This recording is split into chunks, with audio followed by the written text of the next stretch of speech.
There follows an article in which the listener is invited to cast their thoughts back to a minor scandal where Nicola Sturgeon was smeared as having said something to a French ambassador that never actually happened, and the atmosphere just after the Scottish referendum in general.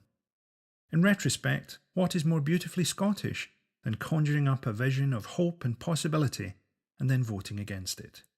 From April 2015. They say that the older you get, the more conservative you become. Perhaps that's the reason there are no Tories in Scotland. Nicola Sturgeon has announced that she will freeze the retirement age at 65, as raising it would be unfair on Scottish people, who die younger. Iraq has a higher life expectancy than certain parts of Glasgow, and probably a better standard of club football.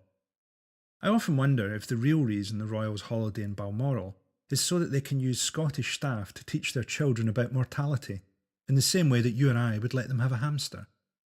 I'm afraid old Jock's dead, son, but he was 35. In Scottish years, that's 2 World Cup qualifications. The SNP are far from radical, but they do have a knack for producing the odd simple, progressive policy that's hard to argue against. It has to be a vote winner among Scottish people to announce that you will oppose the retirement age being raised to several years after they die. It must have been a strange journey for Sturgeon to have gone from relative obscurity in the substantial shadow of Alex Salmond to having the entire nation watch her exchange soundbites with a Labour leader who looks like a dream about a nose that has teeth. It feels almost as if the establishment is still assessing her. Which of the traditional tactics to employ, scorn or vilification? Do you call her the most dangerous woman in Britain, or stage a smear where she's a gossipy woman? Decisions. There is still a note of muted horror in the English media about women leading political parties. People feel much more comfortable with the 50 Shades of Grey version of women's liberation, possibly feeling life would be much simpler if the suffragettes hadn't wanted to vote and just really enjoyed chaining themselves to railings. In Scotland, Sturgeon's opposition is Jim Murphy, a guy with the air of a PE teacher who's had a nervous breakdown. A man so far out of his depth he should be turning up for work on an inflatable banana. Anyone who describes anything as a new low in Scottish politics possibly just hasn't been paying enough attention over the years, but even to a jaded post-referendum electorate, Labour's eagerness to spread the Telegraph smear must have been like being slapped around the face for 2 days with a cock made from lies. It's worth remembering that the religious cross-currents that helped Labour in the referendum, you know that thing we have every so often where 2 sets of fat people get together and sing about famine, don't apply here. Polls show a huge majority of Scottish people are against austerity.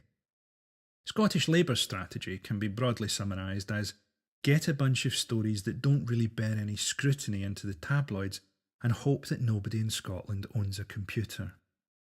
No doubt their postmodern relationship to truth would have been fine in simpler times when you yelled policies through a loudhailer from a moving car. They are doomed to lose heavily in what is essentially a campaign against Google. It's quite telling about our political climate that the establishment seem terrified of an SNP who, let's remember, aren't that progressive. They propose rejecting austerity in favour of a very modest spending increase and don't think their country should be a nuclear missile base. This only seems radical if you're a gibbering right-wing lunatic.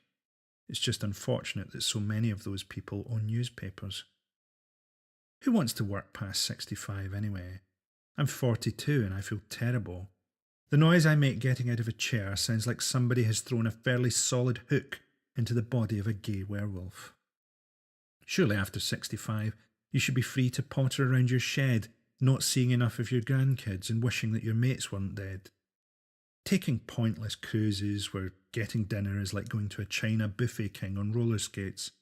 Feeling good about what you've done with your life, because you can no longer remember it. Years ago, those adverts for Scottish widows that we thought were just a ridiculous excuse to show a beautiful young model in mourning were actually brutal realism.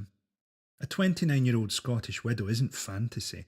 It's a pretty decent plot point for a Ken Loach movie. I think the election is as good a time as any for Scottish people to ask if they are happy with this reality.